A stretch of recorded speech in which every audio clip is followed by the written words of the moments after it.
Full Moon sale காலை 9 மணியிலிருந்து இரவு 12 மணி வரை ஆகஸ்ட் 27 ஒரு நாள் மட்டும். தொகுதி மக்கள் அளித்த தீர்ப்புக்கு எதிராக அந்த சட்டமன்ற உறுப்பினர்கள் செயல்படுவதும் பச்சோந்திகள் போல் செயல்படுவதும் அவர்களுக்கு ஆசை வார்த்தையை சொல்லி ஆட்சி அதிகாரத்தை காட்டி அவர்களை தங்கள் பக்கம் இழுக்கின்ற ஓநாய்களுக்கும் ஒரு முடிவு கட்ட வேண்டும் என்பதற்காக தூய சக்தி என்று சொல்லி நம்ம எல்லாம் ஏமாற்றிக் கொண்டிருப்பவர்களை முகமூடியை கிழித்தெறிந்து உண்மை சொரூபத்தை காட்ட வேண்டும் என்பதற்காக கவர்னர் அவர்களிடம் கோரிக்கை வைத்தது. எங்களை தொட்டு விட்டீர்கள், தவறானவர்களை விடமாட்டோம் என்று சட்டமன்றத்தில் திரு செங்கோட்டையன் அவர்கள் வந்து 10 எம்எல்ஏக்கள் எங்கள் கட்சியில் வந்து சேர வர்றாங்க, அதிமுக சொல்றாங்க. இதுக்கெல்லாம் என்ன அடிப்படையில் இது நடக்குது, இது குதிரை பிறந்தானா, அது சம்பந்தமா விசாரிக்கணும். அடுத்த கட்டமா ஆளுநர் தானே முதல்ல முறையிடணும். அதனால வந்து முறையிட்டு இருக்கேன். கட்டிக்கல நீங்க கேட்டது புரியுதா? விஜய் கொடுத்தாரு எளிதா ஒரு லெட்டர். உங்களுக்கு தெரியும், மே 8ஆம் தேதி இரவு தமிழ்நாட்டில் ஒரு மிகவும் ஆட்சி அமைப்பதற்காக ஒரு குதிரை பேரம் தொடங்கியது. அந்த இரவே இங்க வந்து நான் உங்களுக்கு சந்திச்சு சொன்னேன். கவர்னர் அவர்களிடம் அதை பற்றி தெரிவித்திருந்தேன். 100 நாட்கள் மேல ஆகிறது. அதனால் மீண்டும் அவரிடம் அதை பற்றி அந்த குதிரை பேரம், அது போல தொடர்ந்து நடக்கின்ற குதிரை பேரங்கள். நேற்று கூட சட்டமன்றத்தில் அமைச்சர் ஒருவர் சொல்றாரு, டேரிங்கா சொல்றாரு, 10 எம்எல்ஏக்கள் எங்களை தேடி வரப்போகிறார்கள். இந்த அளவுக்கு அதுக்கு என்ன காரணம்? உங்களை தேடி வருகிறார்களா, எங்கள்கிட்ட ஜாயின் பண்றாங்க, எங்க கட்சியில வந்து தாவைக்காரன்னு சொல்றீங்கன்னா அதற்கான காரணம் என்ன முகாந்திரத்தில் வர்றாங்க, என்ன அடிப்படையில் வர்றாங்க, அதுக்கு என்ன பேரம், அவர்களெல்லாம் அமைச்சராக்க போறீங்களா, என்ன சொல்லி கூப்பிட்டுருக்கீங்க? இது தொடர்ந்துட்டே இருக்கு. அதனால ஒரு முடிவுக்கு கொண்டு வரணும் என்பதற்காக ஜனநாயகம் பாதுகாக்கப்பட வேண்டும். வாக்களித்த தொகுதி மக்களுக்கு எதிராக அந்த சட்டமன்ற உறுப்பினர்கள் பதவி ஆசையிலேயோ பணத்தாசையிலேயோ செய்கின்றதெல்லாம் தடுக்க வேண்டும் என்பதற்காக, தமிழ்நாட்டில் ஜனநாயகம் காக்கப்பட வேண்டும் என்பதற்காக ஆட்சி அதிகாரத்தில் இருப்பவர்கள் எந்த கட்சியில் உள்ள எம்எல்ஏக்களையும் பேரம் பேசி ஆட்சி அதிகாரம் இருக்கின்ற காரணத்தினால் அவர்களுக்கு பதவி ஆசை, பொருளாசை காண்பித்து அவர்களை தங்கள் பக்கம் வளைப்பது ஜனநாயகத்திற்கு புறம்பானது. கட்சிகளின் நலனை பாதிக்கும். இன்னும் சொல்ல போனால் அரசியல் அடிப்படையே பாதிக்கிறது.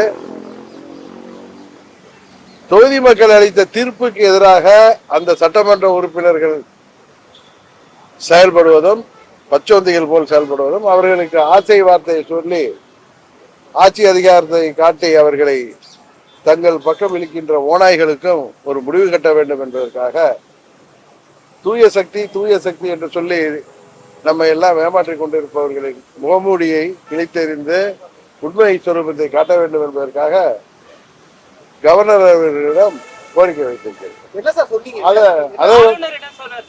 அதை வந்து அவர் ஆவணம் செய்கிறேன். தமிழ்நாட்டில் மே 8ஆம் தேதி இரவு நடந்ததிலிருந்து இன்றைக்கு வரைக்கும் நடப்பதை, குறிப்பாக சட்டமன்ற உறுப்பினர்கள்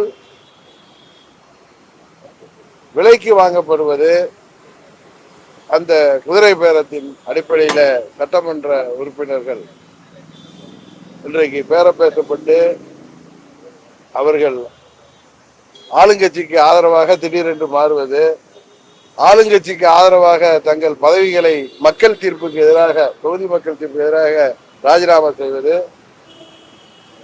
இதையெல்லாம் முற்றுப்புள்ளி கொண்டு வைக்க வேண்டும் என்பதற்காக அம்மா மக்கள் முன்னேற்ற கழகம் அன்றையிலிருந்து நான் சொல்லியிருந்தேன், எங்களை தொட்டு விட்டீர்கள், தவறானவர்களை விடமாட்டோம் என்று. அதனுடைய அடுத்த கட்ட செயல்பாடு தான். பொறுத்திருந்து பாருங்க சார், தெரியும். சார், இப்ப வைகோவும் இதே ஒரு கருத்து, எங்க கட்சியை சேர்ந்த 2 எம்எல்ஏக்களும் ராஜினாமா செய்யலாமா அப்படின்னு கேட்டேன். முதல்வர் அவர்கள் பொறுத்துருங்க அப்படின்னு சொன்னாரு. ஆனா அவங்க தரப்புல மட்டும் நடவடிக்கை எடுக்கல.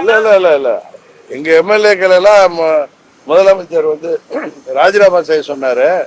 நான் திரும்ப அவங்களுக்காக நானே வந்து ஓட்டு சேகரிக்க வர்றேன் அப்படின்னு சொன்னாரு. அடுத்த நாள் வைகோ இது வந்து அகைன்ஸ்ட் லாங்கிறதுனால மாத்தி பேசுறாரு. அவ்வளவுதான்.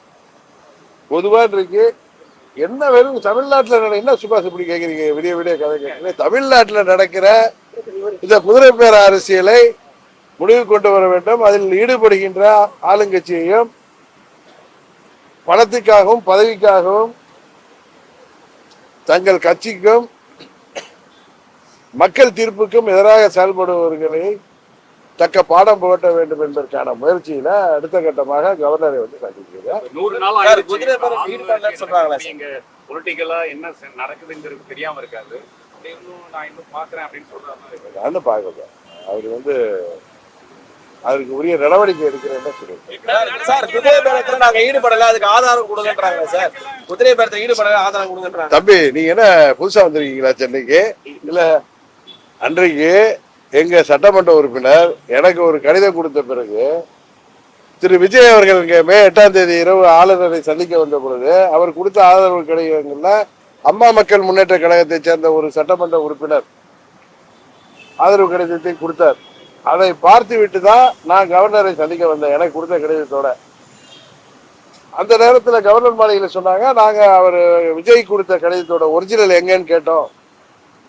அது என்னிடம் இல்லை, சட்டமன்ற உறுப்பினரே கொண்டு வந்து தருவார்னு சொன்னாரு.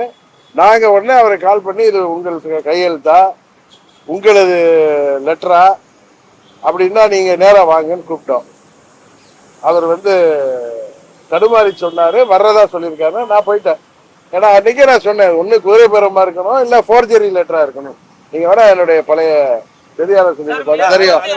இப்ப அவர் திரும்பவும் வந்து அவரே இங்க ஒரு கடிதம் தயார் பண்ணி கவர்னர்கிட்ட கொடுத்தப்ப என்னையும் அழைத்தார்கள். அவர் கூட வந்த வக்கீல் கூட்டம் வந்த அந்த கடிதத்தின்படி உங்களுக்கு தெரியும், அந்த காப்பியெல்லாம் பார்த்துருப்பீங்க. என் கையெழுத்து யாரோ ஃபோர்ஜரியா போட்டிருக்காங்க, விஜய் கொடுத்த கடிதம் அப்படின்னு சொல்லி கொடுத்தாரு. உங்களை எல்லாம் சந்தித்து காவல் நிலையத்தில் கிண்டியிலே போய் அவரே கம்ப்ளைண்ட் கொடுத்தாரு. அதுல என்ன காவல்துறை நடவடிக்கை எடுத்திருக்கு என்பதை வெயிட் பண்ணிட்டு இருந்தேன் 3 மாசம்.